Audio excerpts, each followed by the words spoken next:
Now, Sheldon, who was like may not have been a superstar, but who was the greatest athlete that you played with or against in the CFL? Like, who is the guy that when you watch him, you're like, well, this guy could have been it either here or there? Or, who is that guy? Is there a guy that impressed you that much? Looking back at some of the guys, like Joffrey Reynolds, what was amazing. The receiving core with the young Nick Lewis, Kenyon Rambo. But Joffrey Reynolds was always, and Nick Lewis were probably two of the biggest stars that I'd ever played with, where I just watched them. I got excited to see them on the field. For me, the other guys, being a defensive lineman, it was always came down to quarterbacks, and there weren't any good quarterbacks. I sacked them all. Damon Allen was hard to get.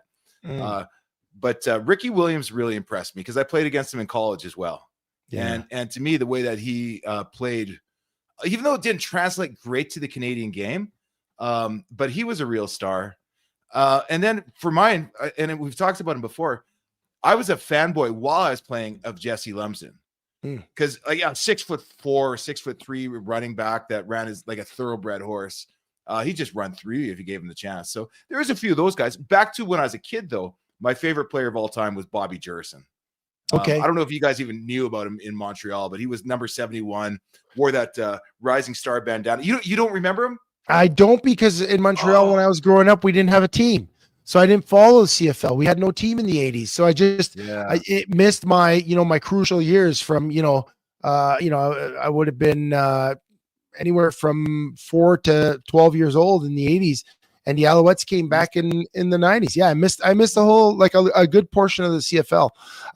For me, you hit the nail on the head with one of the names. For me, I think the most exciting, dynamic player, athlete, even selfless, even though a lot of people thought he came across as selfish, was Nick Lewis.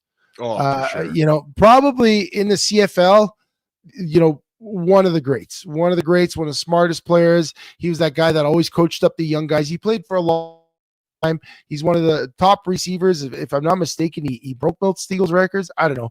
Trey's going to get me in errors and omissions, but Nick Lewis, one of the greatest receivers in the CFL. I have to say, Doug Flutie. You know me, I love the underdog, the whole Doug Flutie story, and then I got to play him when I was in Dallas, and he was in San Diego. You guys overlapped. So I got crap. He was old then. I totally fanboyed on him on the field after the game. Hey, I was like, "Oh, Mr. Flutie, I'm so excited to meet you," and I was playing.